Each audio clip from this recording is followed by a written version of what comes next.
අපි මේ කොවිඩ් වසංගතය ආරම්භයේ සිටම දිගටම මේ නව යෝජනා සහ නව ක්‍රමවේදයන් අනුව මේ කොවිඩ් වසංගතය පාලනය කිරීම සඳහා අවශ්‍ය ක්‍රමවේදයන් රජයටත් ඒ වගේම සෞඛ්‍ය අමාත්‍යාංශයට හඳුන්වා දෙමින් මේ රටේ ඉන්න ජනතාවගේ සෞඛ්‍ය තත්ත්වය ඒ වගේම මේ රටේ ජනතාවට දැන් කොවිඩ් නිසා බලපාලා තියෙන අනතුරුදායක තත්ත්වය යම්කිසි ආකාරයකින් අඩු කිරීමට ඒ තියෙන බර්ඩන් එක නැත්නම් ඒ තියෙන තදබදයේ කරදරේ අවම කිරීම සඳහා ක්‍රමවේදයන් සකස් කරමින් මේ අවස්ථාවේදී පුළුවන් ජනතාවට මේ 1390 කියන දුරකථන අංකය හරහා ඕනෑම අවස්ථාවකදී ඒ රෝගීන් සඳහා අවශ්‍ය සත්කාරය නිවසේදී ඔවුන්ගේ රැක බලා ගැනීම සඳහා මේ වෙනකොට සෞඛ්‍ය අමාත්‍යාංශයත් රජයේ වෛද්‍ය නිලධාරීන්ගේ සංගමයත් එකතු වෙලා ඒ වෛද්‍යවරුන් විසින් සපයන සේවාව ලබා ගැනීමට පුළුවන්. ඒ සේවාව හරහා ඔබගේ තියෙන යම්කිසි ආකාරයකින් සෞඛ්‍ය සම්බන්ධව තියෙන ගැටලුකාරී තත්ත්වයන් ඒ රෝගී තත්ත්වයන් පිළිබඳව යම්කිසි පරීක්ෂාවක් කරගන්නත් ඒ සම්බන්ධයෙන් නිවැරදි වෛද්‍ය උපදෙස් ලබා ගැනීමෙත් හැකියාව තියෙනවා. ඒ විතරක් නෙවෙයි මෙහිදී තියෙන ප්‍රධානම අනිත් කාරණාව තමයි මේ එන්නත් කරන වැඩපිළිවෙල හරහා මේ රෝගීන්ගේ ජීවිත බේරා ගැනීම කියන කාරණාව පෞද්ගලික කාලයේදී පෞද්ගලික කොවිඩ් වසංගත තත්ත්වයේදී ඒ වගේම මෙවැනි අවසාන වට තිබිච්ච අධිකරු ජනාධිපතිතුමා සමග තිබිච්ච සාකච්ඡාවේදී පෙන්වා දුන්නා මේ කොවිඩ් සඳහා එන්නත්කරණය කිරීම ඉතාමත්ම ඉක්මනින් කළ යුතුයි. ඒ සඳහා අවශ්‍ය ක්‍රමවේද සැකසිය යුතුයි කියන එක. මේදී අපිට ප්‍රධානතම කාරණාව කුනේ දිනකට මිය යන සංඛ්‍යාව 75ත් 54 සංඛ්‍යාවක් වුණා. ඒ කියන්නේ ආසන්න වශයෙන් මාසයකට අපි බලාපොරොත්තු වෙන මේ අවසනාවන්ත මරණ සංඛ්‍යාව 1500 යන සීමාව ඉක්මවා යනවා. ඒක අපිට අඩු කරගත හැකි සහ ඒකට පිළියම් යෙදිය යුතු තාමත්ම බරපතල කාරණාවක් හැටියට රජයේ වෛද්‍ය නිලධාරීන්ගේ සංගමය අපි දකිනවා සහ ඒ සම්බන්ධයෙන් කටයුතු කරනවා. ඒතර මේ 1500 කියන ජනතාව අපි අහිංසක දෙමාපියෝ ඒ වගේම විශේෂයෙන්ම අවුරුදු 60ත් 70ත් අතර 60න් ඉහළ ඉන්න මේ දෙමාපියෝ නැත්නම් මේ රටේ පුරවැසියෝ ඒ වගේම මේ රටේ ඉන්න අනිකුත් වයස් කාණ්ඩවල වලට ඇති පිරිස එක්ක නිවෙස් තුල මේ යනවා එක්ක නිවෙසේ සිට රෝහලට යනකොට මේ යනවා නැත්නම් රෝහලේදී මේ යනවා මේ ආකාරයෙන් අපි දිනපතාම දකිනවා ආසන්න වශයෙන් 50කට ආසන්න අගයක් දිනපතාම වාර්තා වෙනවා. ඒතර මේ වාර්තා කිරීම හරහා අපි දකිනවා මේ වයස් කාණ්ඩවල තියෙන මරණ අපිට බේරාගත හැකි මරණද නැත්නම් මේවා අපිට කොයි ආකාරයෙන් හෝ අඩු කරගත හැකිද කියන කාරණාව. එතකොට මේ කාරණාව පිළිබඳ සොයා බැලීමේදී අපි දැක්ක කාරණාව තමයි මේ වයස අවුරුදු 60ට වැඩි පුද්ගලයන්ගේ මරණ සංඛ්‍යාව ඉහළ යාමත් සමග මේ ප්‍රතිශතය ඉහළ යාමත් සමග ඔවුන්ට විශේෂ රැකවරණයක් ලබා දීමේ අවශ්‍යතාවය. එතකොට මේ පිළිබඳව රජයේ වෛද්‍ය නිලධාරීන්ගේ සංගමය අතිගරු ජනාධිපතිතුමාටත් ඒ වගේම සෞඛ්‍ය අමාත්‍යාංශයේ සෞඛ්‍ය අමාත්‍යවරයා සහ අධ්‍යක්ෂ ජෙනරාල්වරයා මේ සියලුම දෙනාට අපි තොරතුරු ඉදිරිපත් කරුවා සහ ඒ සම්බන්ධයෙන් ක්‍රමවේදයක් ඉදිරිපත් කරුවා මේ සම්බන්ධයෙන් අපි රටක් හැටියට කොයි විදිහට මුහුණ දෙන්න ඕනේ කියන. ඒදී තමයි අපිට වැදගත් උනේ මේ එන්නත් කරන වැඩපිළිවෙලේදී අවුරුදු 60ට වැඩි අයට ප්‍රමුඛතාවය දීලා ඒ අවුරුදු 60ට වැඩි පිරිස ඉක්මනින්ම අපිට මේ දින කීපයක් ඇතුළත නැත්නම් සති කීපයක් ඇතුළතදී සම්පූර්ණයෙන් එන්නත් කරන ක්‍රියාවලිය සම්පූර්ණ කරගන්න පුළුවන් වුණොත් එතකොට අපිට පුළුවන් මේ මරණ සංඛ්‍යාව ශීඝ්‍ර ලෙස පහත් දාන්න. ඒ අරමුණ අපි පහුගිය දින කිහිපයේදීම සෞඛ්‍ය අමාත්‍යාංශයට සෞඛ්‍ය අමාත්‍යවරයාට සහ ඒ අදාළ අංශ වලට යොමු කෙරුවා. එහි ප්‍රතිඵලයක් හැටියට අතිගරු ජනාධිපතිතුමා සමග විච්ච සාකච්ඡාවේදී ජනාධිපතිතුමාගේ ඉල්ලීම් පරිදි අපි තීරණය කෙරුවා. රජයේ වෛද්‍ය නිලධාරීන්ගේ සංගමයත් රෝහල එකතු වෙලා මේ ප්‍රතිකාර නැත්නම් මේ රෝහල් වල අපි එන්නත් කිරීමේ වැඩපිළිවෙල ක්‍රියාත්මක කරන්න. හැබැයි මේ වෙනකොට අපි ඒ සම්බන්ධයෙන් සූදානම් වීම කරලා තියෙනවා. රෝහල් බොහෝමයක් අපිට දන්වලා තියෙනවා මේ වෙනකොට එන්නත් කිරීම සඳහා අවශ්‍ය ඒ වාතාවරණය වටපිටාව හදලා තියෙනවා කියන එක.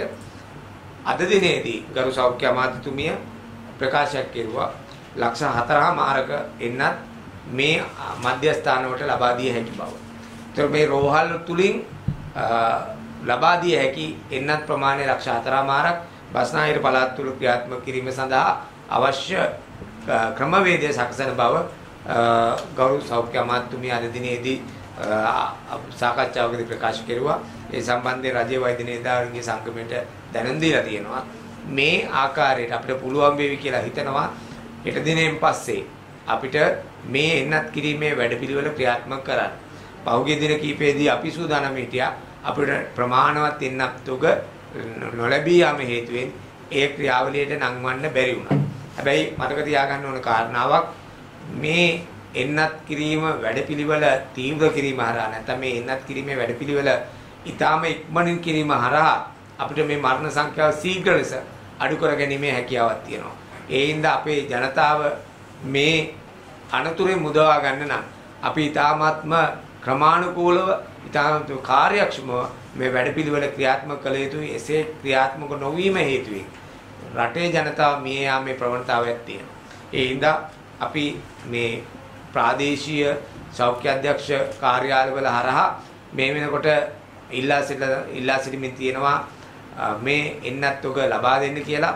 ඒ එන්නත් ඔක ලබා දුන්නොත් අපිට ඉදිරි දින කිහිපය තුලදී මේ එන්නත් රට පුරාම අවශ්‍ය ක්‍රමවේදයන් හරහා බෙදා හැරියොත් අපිට ඒ එන්නත් ජනතාවට ඉතාම පහසුවෙන් ලබා දීමේ හැකියාව තියෙනවා. ඒ සම්බන්ධයෙන් ජනතාවට ඉදිරිපත් කළ තියෙනවා ලේඛනයක්. ඒ ලේඛනයේ තියෙනවා අවශ්‍ය පත්‍රිකාව. ඒ පත්‍රිකාව පුරවාගෙන පැමිණීම තුලින් ඒ තදබදී අඩු කරන්න හැකියාව ලැබිලා තියෙනවා. ඒ පත්‍රිකාව සඳහන් කරලා තියෙනවා මේ වෙනකොට රෝගියාගේ නම නැත්නම් ඒ වෙන්නත් ලබා ගන්න පුද්ගලයාගේ නම, ඒ වගේම මේ පුද්ගලයාගේ දුරකථන අංකය, ලිපිනය සහ NIC නම්බර එක නැත්නම් ජාතික හැඳුනුම්පත් අංකය. මේ කරුණු අඩංගු වෙච්ච පත්‍රිකාවක් වුන් පුරවාගෙන ආවොත් අපිට විනාඩි කිහිපයක් ඇතුළතදී මේ එන්නත් ලබා දීමේ හැකියාව තියෙනවා. ඒ හරහා අපි බලාපොරොත්තු වෙනවා මේ රටේ ඉන්න බහුතරයක් මේ මිය යාම නැත්නම් මේ මරණ සංඛ්‍යාවකට ගොදුරු වෙන 60ට වැඩි සියලුම ජනතාවට ඉතාමත් ඉක්මනින් මේ එන්නත් කිරීමේ වැඩපිළිවෙල ක්‍රියාත්මක කරන්න. ඒකම අපිට අද තොරතුරක් ලැබෙනවා දෙහිඅත කණ්ඩිය ප්‍රදේශයේ නැත්නම් දෙහිඅත කණ්ඩියේ 105 දෙනෙක්කට ආසන්න රෝගීන් සංඛ්‍යාව නැත්නම් පුද්ගලයන් සංඛ්‍යාවක් මේ එන්නත් දීම හරහා නැත්නම් එන්නත් ලබා දීමෙන් පස්සේ යම්කිසි සංකූලතාවයක් ඇති වුණායි කියන එක. ඉතින් ඒක ඉතාමත්ම සැලකිය යුතු කාරණාවක් හැටියට අපි දකිනවා. මොකද මේ එන්නත් දීමේදී අපි ඉතාමත්ම සැලකිය යුතු කාරණාවක් තමයි මේ එන්නත් ලබා දෙන ක්‍රියාවලියේදී කෝල්ඩ් චේන් එක මේන්ටේන් කරන එක. නැත්නම් මේ එහි උෂ්ණත්වය හරි විදිහට පාලනය කරන එක. ඉතින් මේදී අපි මේ සම්බන්ධයෙන් තොරතුරු සොයා බලමින් තියෙනවා මේ රියැක්ෂන් එක නැත්නම් මේ සංකූලතාව ඇතිවීමට හේතුව මොකද්ද කියන එක මේදී අපි වඩාත්ම කල්පනාකාරී විය යුතුයි. මේ සෞඛ්‍ය අංශ මේ එන්නත් ලබා දීමේ ක්‍රියාවලිය හරියටම කරන්න. මොකද සෞඛ්‍ය අංශ වලට ඒ අවශ්‍ය උපදෙස් ලබා දීලා තියෙනවා.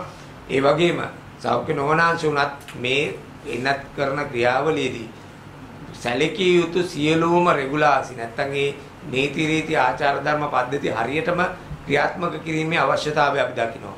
ඒ ක්‍රියාත්මක කිරීම තුලින් අපිට මේ සංකූලතාව බලක්වාගත හැකි වේවියි අපි බලාපොරොත්තු වෙනවා. මොකද මේ දෙහිඅත කණ්ඩේ ප්‍රදේශයේ එකපාරටම මෙවැනි තත්ත්වයක් උදා වීම ගැන අපි රාජ්‍ය වෛද්‍ය නිලධාරීන්ගේ සංගමයේ වැඩි අවධානයක් යොමු කරලා තියෙනවා. මේ හේතුව මොකද්ද කියන එක සොයා බැලීමට. ඒ වගේම අවසාන කාරණා හැටියට අපි ඔබට ඉදිරිපත් කරන්න බලාපොරොත්තු වෙන්නේ රට පුරා PCR පරීක්ෂණ ධාරිතාව අඩුවීම හා ඒ අඩුවීම තුළින් රෝගීන්ගේ වාර්තා වීම අඩුවීම ඊට අමතරව රටේ PCR ධාරිතාව අඩුවීමට එක්තරා ආකාරයකින් මේ හෙද සංගම් නැත්තම් මේ PCR පරීක්ෂණ යම්කිසි සංගම් විසින් තමුන්ගේ දීමනා නැත්තම් ඔවුන්ගේ ඉල්ලීම් මුල් කරගෙන නවතා දැමීම හේතුවෙන් බරපතල තත්ත්වයක් උදා වෙලා තියෙනවා.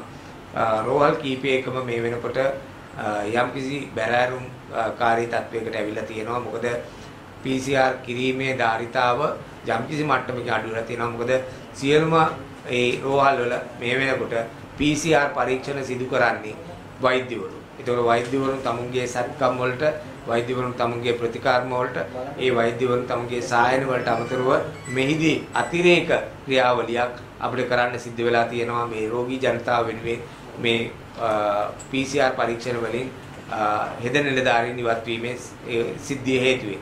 ඒතකොට මේ බරපතල තත්ත්වේ නැත්නම් මේ අර්බුදකාරී තත්ත්වය මගහරවා ගන්න රජයේ වෛද්‍ය නිලධාරීන්ගේ සංගමයත් ඒ වගේම සෞඛ්‍ය අමාත්‍යාංශයත් අපි සාකච්ඡා කරනවා. ඒ වගේම අපි ඒ සම්බන්ධයෙන් සෞඛ්‍ය අමාත්‍යතුමියට සහ සෞඛ්‍ය සේවා අධ්‍යක්ෂ ජෙනරාල්තුමාට මේ සම්බන්ධයෙන් වහාම කඩිනම් ක්‍රියාමාර්ගයක් ගන්න ලෙස ඉල්ලා සිටියා. මොකද ඉල්ලීම් ලබා දී තිබියදී මේ ඉල්ලීම් වලින් පිටතට ගිහිල්ලා නැත්නම් මේ ලැබිච්ච දීමනාව ලබාගෙනත් ඔවුන් PCR පරීක්ෂණ වලින් ඉවත් වීම සෞඛ්‍ය අධ්‍යක්ෂ ජෙනරාල්වරයාගේ විමතියට කාරණාවක් කියලා තියෙනවා. මොකද ඔවුන් තමුන්ගේ දීමනාව දෙනකන් එවැනි ඉල්ලීමක් ඉදිරිපත් නොකරුවත් ඊට පස්සේ ඔවුන්ගේ මේ දීමනාව වැඩි කිරීමට අවශ්‍ය කියමින් මේ PCR පරීක්ෂණ තමුන්ගේ රෝහල් වල නවතා දැමීම හේතුයි. ඒ හින්දා රෝහල් පද්ධතියේ ක්‍රියාවලියට යම්කිසි බාධාවක් ඇතිලා තියෙනවා. ඒ වගේම ඒ ක්‍රියාවලියේදී වෛද්‍යවරුන්ට දැඩි අපහසුතාවයක් සිද්ධ වෙලා තියෙනවා. වෛද්‍යවරුනේ දැන් අපි දැක්කා මේ අද ප්‍රධාන මාධ්‍යවල බලලා තියෙනවා මේ එන්නත් වල දත ලක්ෂයක්ම මේ පරිගණකගත වෙලා නැහැ කියලා. දත්ත නැහැ කියලා. ඇත්තටම මෙහෙම වෙන්න පුළුවන්ද? ඔව් එහෙම වෙන්න පුළුවන්. මොකද දත්ත ලබා ගැනීම, දත්ත එකතු කිරීම සහ එන්නත් වල දත්ත පරිගණකගත කිරීම කියන කාර්යයට අදාළ සෞඛ්‍ය අමාත්‍යාංශයේ ඒකක තියෙනවා. ඒ ඒකකයෙන් ඒ සම්බන්ධයෙන් තොරතුරු ලැබිය යුතුයි. එතකොට ඒ දත්ත යාවත් කාලනික කළ යුතුයි. මේ වෙලාවේ අපි දකින ප්‍රධානතම කාරණාව තමයි දත්ත සම්බන්ධයෙන් තියෙන ගැටලුකාරී තත්ත්වය. ඉතින් එන්නත් පිළිබඳවත් එලෙසමයි. එන්නත් කිරීමෙන් පස්සේ ඒ අදාළ MOH කාර්යාලවල ඒ අදාළ මධ්‍යස්ථාන වලින් ඒ දත්ත එකතු කරලා ඒ දත්ත පරිගණකගත කරලා ඒ දත්තවල තොරතුරු විශ්ලේෂණය කිරීම සහ ඒවා ඉදිරිපත් කිරීම කරන කාරණා සියල්ලම වසංගත රෝග විද්‍යා ඒකකයත් සෞඛ්‍ය අමාත්‍යාංශයේ අදාළ නිලධාරීන් කළ යුතුයි. මේ වෙනකොට එන්නත් මිලියන එකේ පමණ අඩුපාඩුවක් නැත්නම් ඒ දත්තවල අඩුපාඩුවක් තියෙනවා කියන එක පහුගිය කාලේ මේ අද පුවත්පත්වලත් අපි දකින්න තිබ්බා. ඒ වගේම අපි දැක්කා දින කිහිපයකට ඉස්සෙල්ලා පුවත්පතක් නිකුත් කරලා තිබ්බා එන්නත් මගේ 70000ක් අතුරුදන් වෙලා කියලා. එහෙම 70000ක් අතුරුදන් වෙලා නෙවෙයි තියෙන්නේ. ඒ දත්ත ඒ අදාළ අංශ වලට යොමු කරලා නැහැ. ඒ අංශ වලින් ඒ දත්ත ලබාගෙන නැහැ. නැත්නම් ඒ එන්නත් 70000ක් අතුරුදන් වීමේ හැකියාවක් නැහැ. ඒ එන්නත් කරපු මධ්‍යස්ථාන වලින් ඒ දත්ත ලබාගත යුතුයි. ඒ ලබාගෙන ඒක පරිගණකගත කිරීම ඒ අදාළ අංශ වල කාර්යභාරයයි. දැන් ගිය මාසෙන්දයි 7 වෙනිදා ගාල්ලේ උණුවටන ප්‍රදේශයේ ඇස්ට්‍රාසෙනිකා නිර්මාත්‍රාවල වාදුනේ 635කට එළියලා දින 635 දෙනෙක් අරගෙන කියලා. මේ වාර්තාව. ඒදී කොළඹෙන් ගිහින් තියෙන 425 දෙනෙක්. මේ සම්බන්ධව ඔව් ඒ සම්බන්ධයෙන් නීතිය ක්‍රියාත්මක විය යුතුයි. මම හිතන්නේ එදින අපේ කොටස් දෙකක් ඒ සම්බන්ධයෙන් සලකා බලන්න ඕන. පළවෙනි එක තමයි කොළඹින් ගිය පිරිසකට කොහොමද ගාල්ලේදී මේ ඇස්ට්‍රාසෙනිකා එන්නත් ලබා දුන්නේ කියන එක. ඊට අමතරව ඇස්ට්‍රාසෙනිකා එන්නත ලබා දුන්නේ බස්නාහිර පළාතේ. ඒතර ගාල්ලට ඇස්ට්‍රාසෙනිකා එන්නත් ටික ලබා දුන්නේ කොයි විදිහට සෞඛ්‍ය අමාත්‍යාංශයෙන්. කොළඹ බස්නාහිර පළාතට දීපු ඇස්ට්‍රාසෙනිකා එන්නත් වලේ දෙවෙනි කොටසක් ලබා දෙනවා නම් ගාල්ලට ඒ ලබා දීම කලේ කවුද? ඒ සම්බන්ධයෙන් අපි විමර්ශනයක් ඉල්ලුවා. ඒ සම්බන්ධයෙන් කඩිනම් විමර්ශනයක් කළ යුතුයි කියන එක අපි මීට පෙරත් මාධ්‍ය වලට ප්‍රකාශ කරුවා. ඒ වගේම සෞඛ්‍ය අධ්‍යක්ෂ ජෙනරාල්වරයාගෙන් ඉල්ලා තියෙනවා. ඒ වගේම කොළඹින් ගිය පිරිස මේ සංචාරන සීමා නොතකමින් නැත්නම් සංචාරන සීමා හරහා ගමන් කරේ කොහොමද කියන එක ඊළඟ කාරණාව. මේ කාරණා දෙක සම්බන්ධයෙන්ම ඒ අදාළ අංශ නීති ක්‍රියාත්මක කළ යුතුයි. ඔව් ඒත් එක්කම මේ ડોක්ටර් දැන් චෝදනාවක් තවවිලා තියෙන ප්‍රධාන පෙළේ රාජ්‍ය ආයතනයක 10 දෙනෙක්ට දෙන්න පුළුවන් එන්නත් කුප්පියකින් දෙන්න පුළුවන් 10 නම් 12ක් දීලා. එතකොට ගන්න මිනිස්සයාට වැදගත්භාවයකුත් නැහැ. අර ඒ ඉතුරු දෙකට මොකද්ද වෙන්නේ කියලා තොරතුරුත් නැහැ. මේ සම්බන්ධයෙන් රජයේ වෛද්‍ය නිලධාරීන්ගේ සංගම විදිය මොකද්ද? ඔව්. ඒ එන්නත් වල නියමිත මාත්‍රාව තියෙන 10යි. මොකද මේ මාත්‍රාව අපිට ලබා දෙන්න 10කට. ඒ 10කට ලබා දෙන්න මාත්‍රාවේ මීට පෙර අපි දැක්කා මාත්‍රාවට සුළු ප්‍රමාණයක් වුන් එකතු කරලා තිබ්බා. මේ එන්නත් ලබා ගැනීමේදී යම් කිසි අතපසුවීමක් වුණොත් එහෙම මාත්‍රා දෙකක් හෝ එකක් වැඩිපුර දෙන ලබා ඒ කන්ටේනර් එකේ නැත්නම් ඒ කුප්පිය අඩංගු වෙලා තියෙනවා. එතකොට ඒ මාත්‍රා දෙක නොසලකා ඇරියොත් අපේ රටට තවත් අතිරේක වියදමක් වෙනවා. මේ තවත් මාත්‍රා මිලදී ගැනීම. ඒ හින්දා සෞඛ්‍ය අමාත්‍යාංශයත් එකතු වෙලා මේ මාත්‍රා ප්‍රමාණය සම්පූර්ණයෙන්ම තියෙන ප්‍රමාණය ලබා දිය යුතුයි කියන කාරණාව ඉස්මතු කෙරුවා. ඒදී සමහර මාත්‍රා තිබ්බේ 10යි හරියටම සමහර තැන්වලදී 12ක් තිබ්බා සමහර වෙලෙදී 11ක් තිබ්බා. එතකොට මේ දත්ත අපි ගත්තාම පෞගිය කාලෙදී ලබා එන්නත් කුප්පි වලට ගත්ත ප්‍රමාණයට වැඩිය මාත්‍රා ප්‍රමාණය හුඟක් වැඩි. මොකද අපි බලාපොරොත්තු වුණ ප්‍රමාණයට වැඩිය සමහර තැන්වල එක්තරා ස්ථානයක නෙවෙයි බොහෝ ස්ථානවල වැඩි ප්‍රමාණයක් තිබ්බා. යම්කිසි හේකින් ඒ මාත්‍රා ප්‍රමාණය අඩුවට දීලා හෝ ඒ නිවැරදි මාත්‍රාව නොදී තියෙනවා නම් ඒ සම්බන්ධයෙන් රජයේ වෛද්‍ය නිලධාරීන් සංගමේ කොයි වෙලාවකවත් එවැනි ක්‍රියා කරන අය පිළිබඳව ආරක්ෂාව සැපීම හෝ ඔවුන්ට සාහනයක් සැලසීමට අපි ඉදිරිපත් වෙන්නේ නැහැ. ඒ සම්බන්ධයෙන් නිවැරදි විමර්ශනයක් කරලා ඒ අදාළ නිලධාරීන් සම්බන්ධයෙන් විනය පරීක්ෂණයක් පටන් ගන්නවා. මේ එන්නදගත්ත දසලක්ෂයකම පරිගණකගත වෙලා නැත්තම් කොහොමද දෙවෙනි දෙකකින්ද මේ දෙවෙනි ඩෝස් එක ඉදින්ද නම් මේ පරිගණකගත වෙලා මේ පිළිබඳව යම් කිසි අප්ඩේට් එකක් තියෙනවා. ඒතකොට දැන් මේ දෙවෙනි ඩෝස් එක ගන්න කොහොමද දැන් අපි දැක්ක අර කොළඹිත් ප්‍රශ්නයක් කියලා තියෙනවා. පරිගණකගත නොවුනම කොහොමද SMS එක ගන්න කොහොමද එතන ගැටලුවක් තියෙනව නේද? අනිවාර්යයෙන්ම ඒක තමයි අපි කිව්වේ මේක මේ අංශය හරියටම ක්‍රියාත්මක විය යුතුයි. වසංගත රෝග විද්‍යා ඒකකය අනිවාර්යයෙන්ම මීට වැඩිය කාර්යක්ෂම විය යුතුයි කියන එක. මොකද ඒක මත බොහෝ දේවල් අපිට යැපෙන්න සිද්ධ වෙනවා. නැත්තම් ඒ තොරතුරු මත තමයි අපිට මේ සියලුම දේවල් කළමනාකරණය කරන්න වෙලා තියෙන්නේ. ඒතකොට යම්කිසි ආකාරයකින් ඔක පරිගණකගත කරලා නැත්තම් ඒ දෙවෙනි දත්ත ටික දෙවෙනි මාත්‍රා ටික ඒ අදාළ පිරිසට දෙන්නේ කොහොමද කියන ක්‍රමවේදය හදා ගැනීම බරපතල ගැටලුවක්. ඉතින් ඒක තමයි අද සමහර මාධ්‍ය වලින් අපි දැක්කා. සමහර පුද්ගලයන්ට SMS ලැබිලා තියෙනවා. සමහර පුද්ගලයන්ට SMS නොලැබිලා තියෙනවා. ඒ හරහා යම්කිසි බරපතල තත්ත්වයක් උදා වෙලා තියෙනවා. ඉතින් එවැනි ගැටලුකාරී තත්ත්වයකට යොමු වෙන්න සිද්ධ වෙනවා. නැත්තම් උදා වෙනවා මේ දත්තවල අඩුපාඩුකම් හින්දා. ඔයත් එක්කම දැන් මේ ඔබතුමාලාගේ සංගමයේ නිලවරණය සම්බන්ධයෙන් විවිධ චෝදනා ඊයේ මාධ්‍යම කීපයකදී ඔබතුමාලාගේ සංගමයට තමයි වුන් චෝදනා කරන්නේ අධිකරණයට යන්න එපා කියලා. දැන් ඔබතුමාලා ගිහිල්ලා මොකද්ද මේ ඇත්ත තත්ත්වය? ඔව් ඒ විවිධ පාර්ශව විවිධ චෝදනා නගනවා. මම හිතන්නේ ඒ චෝදනා වලට වැඩි ඒවා බොහොමයක් විහිළු සපයනවා කිව්වොත් නිවැරදි. මම හිතන්නේ නිලවරණයකට ඇතුළු වුණාන් පස්සේ ඔහුගේ ක්‍රියාකාරීත්වය වෛද්‍යවරයෙකුගේ ක්‍රියාකාරීත්වයට සමාන විය යුතුයි. ඉතින් නිලවරණයකදී ඉල්ලන්න ඕනේ අනිත් පාර්ශවයට මඩ ගන්න එක නෙවෙයි. තමුන්ගේ නිලතලය භාවිතා කරලා මේ සංගමයක් දියුණු කරන්නේ කොහොමද? මේ සංගමයේ ඉන්න සමාජිකයන්ට සුබසසල සලස්සන්නේ කොහොමද?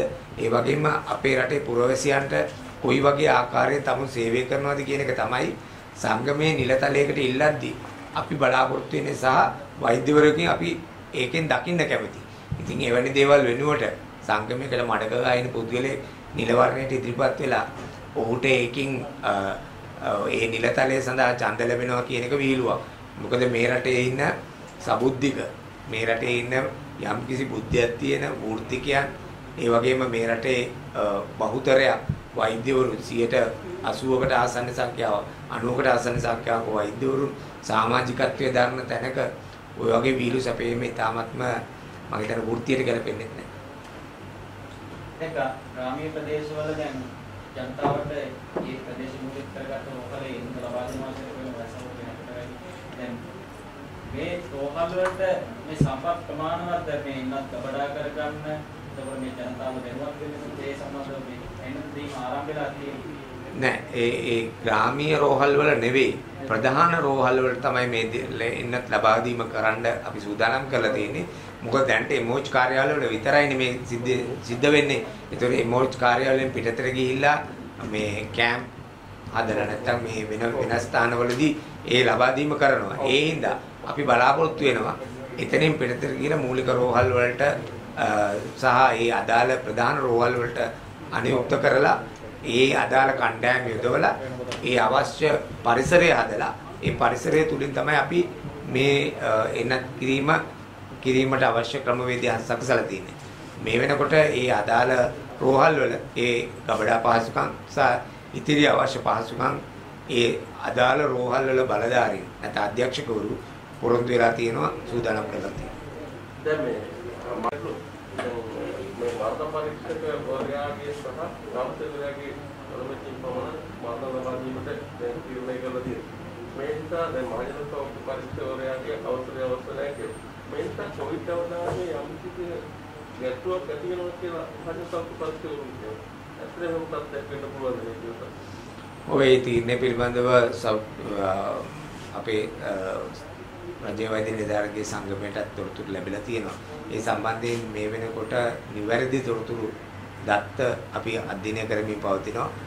තව දින කිහිපයක් ඇතුළත ඒ සම්බන්ධයෙන් අපිට ප්‍රකාශ කරන්න පුළුවන් වෙයි. නිවැරදිව මොකද්ද වෙලා තියෙන නිසා කොයි ආකාරයටද ඒ සිදුවිය යුත්තේ කියන එක. ඒ කියන්නේ එතන යම් ගැටලුවක් තියෙනවා නේද? ඒ මොනවද මරණය එළියට ගියොත් එහෙම රෝගී පැතිරීමට ඒක බලපාන ඕනේ. දැන් මහජන සෞඛ්‍ය පරීක්ෂකයාගේ අවුලක් නෙමෙයි මරණයක් එළියට යනවා. ඔව් එවැනි තත්ත්වයක් උදා වුණොත් ගැටලුකාරී තත්ත්වයක් ඇති විය හැකි. කෙසේ වුවත් අපි බලාපොරොත්තු වෙනවා ඒ සම්බන්ධයෙන් ඔය කියන තත්ත්වයේ සම්බන්ධයෙන් නැත්නම් ඔය තත්ත්වයේ පිළිබඳව යම්කිසි නීත්‍යානුකූලව සහ තාක්ෂණික හැදෑරීමක් එක්ක තමයි ඔකට ප්‍රවේශයක් ගන්න ඕනේ. ඒ සම්බන්ධයෙන් මේ වෙනකොට අපි ඒ තොරතුරු සම්බන්ධයෙන් සොයාබැලීම් කරගෙන යනවා. මව පියා සහ පුතා තුන්දෙනෙක් මේ දැන් මේ පෞල් ඒ කියන්නේ මේ නිසා මේ එතන යම් කිසි දෙයක මේ රෝහලේ අඩුපාඩුවක් වුණා කියලා තමයි චෝදනා දෙන වෛද්‍යවරුන්ගේ යම් කිසි අඩුපාඩුවක් වුණා. ඇත්තට මෙහෙම අඩුපාඩුවක් කියලා තියෙනවා. මොකද දැන් මුතුමාලගේ ඉන්න වෛද්‍ය සංගමයේ ඉන්න වෛද්‍යවරුත් ඉන්නේ නැති. දැන් එතන කොහොමද චෝදනා මුතුමාලගේ යම්කිසි රෝහලක ඒ රෝහලේ තිබිච්ච ලැබිච්ච සේවාව පිළිබඳව ඒ වගේම ඒ රෝහලේ තියෙන පහසුකම් සහ ඒ රෝහලේ වෛද්‍යවරුන් කොයි ආකාරයෙන්ද ක්‍රියා කළේ කියන පිළිබඳව ගැටලුවක් තියනා නම් ඕනෑම පුරවැසියෙකුට පුළුවන් ඒ සම්බන්ධයෙන් සෞඛ්‍ය අමාත්‍යාංශයට ඒ වගේම ඒ සම්බන්ධයෙන් ඒ අදාළ බලධාරීන්ට දැනුම් දීමක් කරන්න. ඒ දැනුම් දීම හරහා සෞඛ්‍ය අමාත්‍යාංශයේ විමර්ශන ඒකකයක් තියෙනවා. ඒ විමර්ශන ඒකකේ පුළුල් පරීක්ෂණයක් ආරම්භ කරනවා. ඒ පරීක්ෂණය හරහා ඒ අඩුපාඩුවක් සිද්ධ වෙලා තියෙනවා නම් ඒ අඩුපාඩුව සම්බන්ධයෙන් ඔවුන් කළ යුතුව තිබුණු සහ සිද්ධ වෙලා තියෙන දේවල් සම්බන්ධයෙන් පැහැදිලි වාර්තාවක් ලබා දෙනවා. අපි ඒ කරන කිසිම විමර්ශනයකට අතපෙවීමක් සිද්ධ කරන්නේ නැහැ. ඒ ජනතාවගේ තියෙන අයිතිය සම්බන්ධයෙන් මේ රටේ තියෙනවා ආයතන කීපයක්. ඒ ආයතන කීපයකින්ම ඒ විමර්ශනය කිරීමේ හැකියාව තියෙනවා. ඒ කරන විමර්ශනය සම්බන්ධයෙන් අපි අතපෙවීමක් කරන එක ස්වාධීන විමර්ශනයක් බවට පත්විය යුතුයි. ඒ විමර්ශනය සම්බන්ධයෙන් අපි කිසිදු ආකාරයකින් බලපෑමක් කරන්න සූදානම් නැහැ. ඒ ප්‍රදේශයේ අත්‍යවශ්‍යම දැන් මේ ඩෙල්ටා ප්‍රභේදයේ යම් කිසි මේ ක්‍රියාත්මක සිදුවීමක් කියලා තියෙනවා. ඒ ඩෙල්ටා ප්‍රභේදය පිළිබඳව දැන් ඒ කියන්නේ පරීක්ෂණ පවත්වමින් යන බව තමයි තහවුරු වෙලා තියෙන. පරීක්ෂණ වල ප්‍රතිඵල තාම ඇවිල්ලා නැහැ. ඔව් දැන් මම බෙහෙත් ජාවාරමක් සිද්ධ වෙලා තියෙනවා. ඒකම මේ රෝහල් අධ්‍යක්ෂකතුන් පරිසිමල දී ගැනීමට මේ බෙහෙත් වල කිසිම විද්‍යාවකින් එම සමාගම ලියාපදිංචි කරන නමුත් රෝහල් වල අධ්‍යක්ෂකතුන් භාවිතය කියලා විදි කරනවා කියලා. ඇත්තටම මොකක්ද මේ කියලා දෙන්න තත්ත්වයේ සම්බන්ධයෙන්. ඔව් මේ සම්බන්ධයෙන් පැහැදිලිව අපි පැහැදිලි කරගත්ත යුතු කාරණා දෙකක් තියෙනවා. එකක් තමයි මේ ඖෂධ නියාමන අධිකාරියේ තියෙන යම්කිසි රෙජිස්ට්‍රේෂන් ප්‍රොසෙස් එක නැත්නම් මේ ලියාපදිංචි කිරීමේ ක්‍රියාවලිය සහ ඊට අය කරන ඉතාමත්ම වැඩි මුදල් ප්‍රමාණයකුත් ඒ වගේම ඒ සඳහා ගතවන කාලය කියන කරුණු කාරණා හින්දා අපි දකිනවා සමහර ඖෂධ වර්ග ලියාපදිංචියකින් තොරව සමහර ඒජන්තවරු ඖෂධ වර්ග පිටින් ගෙනල්ලා ෆාමසි වල ඒ වගේම තවත් ස්ථානවල විකිණීමට කටයුතු කරලා තියෙනවා. එතකොට මෙහිදී අපි කාරණා දෙකක් කල්පනා කරන්න ඕනේ. සමහර වෙලාවට අපි රටේ තත්ත්වයේ මත ඖෂධ වර්ගයක් හෝ දෙකක් ගෙන්න ගැනීමේදී ඔවුන්ට සිද්ධ වෙනවා ඉතාමත්ම විශාල මුදලක් ගෙවලා මේ ඖෂධ නියාමන අධිකාරියේ ලියාපදිංචිය ගන්න. එතකොට මේ ඖෂධ නියාමන අධිකාරියේ ගැටලුකාරී තත්ත්වයේ හින්දා ඒ වගේම ඔවුන්ගේ ලියාපදිංචි වල තියෙන ප්‍රමාදයන් හින්දා සමහර ඒජන්තවරු පෙළඹිලා තියෙනවා මේ ඖෂධ નિયમિત ක්‍රමවේදයෙන් බාහිරව පරිබාහිරව ගෙනල්ලා විකුණන්න. එතකොට මේ සම්බන්ධයෙන් බරපතල ගැටලුකාරී තත්ත්වයක් එනවා. මේවේ ප්‍රමිතිය, ඒතකොට මේවේ තියෙන ගුණාත්මක භාවයේ සම්බන්ධයෙන් අපිට කිසිම වගකීමක් ගන්න බෑ. ඒ හින්දා මම හිතන්නේ එක පැත්තකින් මේ ජාවාරම් නැවැත්විය යුතුයි.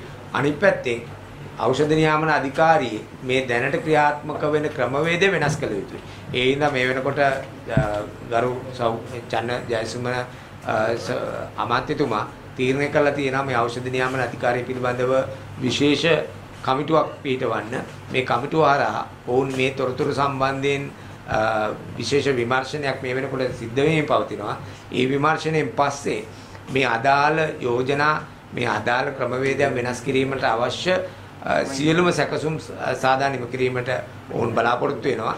එතකොට මේ ගැටලුව සම්බන්ධයෙන් නැති ඔය දැනට පැනලා කියලා තියෙන ගැටලු සම්බන්ධයෙන් යම්කිසි විසඳුමක් ලැබීමට නියමිතයි. ඒ කියන්නේ රෝහල් අධ්‍යක්ෂකවරයා පවමුන් දැලිලා ගන්නවා. රෝහල් අධ්‍යක්ෂකවරුන්ට සමහර වෙලාවට ඖෂධ වර්ග උදාහරණයක් ඇටියට මෙහෙම කිව්වොත් සමහර ඖෂධ වර්ග වෛද්‍යවරුන් නියම කෙරුවොත් ලංකාවේ ඖෂධ වර්ගයේ කොහෙවත් ගෙනල්ලා නැත්තම් විශේෂයෙන්ම මේ පිළිකා රෝහල් වල තියෙන ඖෂධ වර්ග අලුත් ඖෂධ වර්ග නියම කෙරුවොත් ඔවුන්ට ඒවා විදේශ රටවල් වලින් ගෙන්න ගන්න සිද්ධ වෙනවා. එතකොට මේ විදේශ රටවල් වලින් ගෙන්න ගන්න සිදුවීමේදී ලංකාවේ ක්‍රමවේදයක් නැත්තම් හරි ඒස ක්‍රමවේදය හරහා පරක් වෙනවා නම් හරි ඔවුන් විවිධ ක්‍රම පාවිච්චි කරලා තියෙනවා. ඒ පාවිච්චි කිරීම නීති අනුකූල නොවන ක්‍රමවේදයක් වෙන්න පුළුවන්. ඒකෙන් අපි 100% කියන්නේ මේ ක්‍රමවේදේ හරි කියලා. 100%ක්ම සමහර වෙලාවට ක්‍රමවේදේ වැරදි කියන්නත් බෑ. මොකද රෝගියාගේ යහපත සඳහා නම් කෙරුවේ. ඒ සම්බන්ධයෙන් යම්කිසි අපි සානුකම්පිතව බැලිය යුතුයි. හැබැයි මේක ව්‍යාපාරික මට්ටමින් කරලා තියෙනවා නම් ඔවුන්ට දිය යුතු දඬුවම උපරිම වශයෙන් දෙන්න ඕනේ.